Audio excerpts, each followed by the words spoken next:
இப்போ திருச்சிற்றம்பலம் படம் நம்ம பார்த்திருப்போம். அதுல வந்து தனுஷ் நித்யா மேனனும் க்ளோஸ் ஃப்ரெண்ட்ஸா இருப்பாங்க. அதுக்கப்புறம் வந்து அவங்க ரிலேஷன்ஷிப்ல வருவாங்க. அதை பார்த்துட்டு நிறைய பேர் வந்து பெஸ்ட் ஃப்ரெண்டுக்கு ப்ரோபோஸ் பண்றது அந்த மாதிரி பண்ணாங்க. என்னோட கேள்வி என்னன்னா, ஒரு பொண்ணு ஒரு பையனும் கடைசி வரைக்கும் ஃப்ரெண்ட்ஸா இருக்க முடியுமா, முடியாதா? இது எப்படி நான் நடத்துக்கணும், அட்ராக்ஷனை பொறுத்து. புரியுதா உங்களுக்கு? ஜென்ரலா இப்போ நான் இருக்கேன் அப்படின்னா, நான் என்ன பண்ணா பொண்ணுங்களுக்கு ஒரு ஷாப் வச்சிருந்தேன். சரியா? ஒரு ரிலேஷன் சைக்காலஜி பொண்ணுங்களுக்கு நிறைய ஒரு 20 பொண்ணுங்களுக்கு நான் ஒரு ஷாப் வச்சிருந்தேன். சரியா? அப்போ பொண்ணுங்க வந்து இந்த கொஸ்டின் கேட்டேன். நான் ஒரே ஒரு கொஸ்டின் கேட்டேன். சரியா? நீங்க எல்லாரும் கிருத்திக் ரோஷன் கூட ஃப்ரெண்டா இருப்பீங்களா அப்படின்னு கேட்டேன். புரியுதா உங்களுக்கு? அவங்க என்ன சொன்னா, கண்டிப்பா இருக்க மாட்டோம் அப்படின்ட்டாங்க.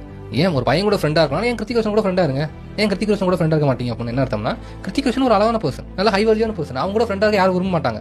வேற வழியே இல்ல, லவ்க்கு ஒத்துக்க மாட்டாங்க, நல்லா ஃப்ரெண்டா இருப்பாங்க. இப்ப நான் இருக்கேன், ஒரு அழகான பொண்ணு கூட போய் என்ன கூட ஃப்ரெண்டா இருந்தா எப்படி இருப்பேன்? நடக்கவே நடக்காது. அந்த பொண்ணு அழகு இல்லாம இருக்கும், ஒரு சுமாரா இருக்கும், நல்லா செட் ஆகும், பட் சுமாரா இருக்கும், எனக்கு அந்த பொண்ணு மேல அட்ராக்ஷன் வராது, அதனால நான் ஃப்ரெண்டா இருப்பேன். புரியுதா உங்களுக்கு?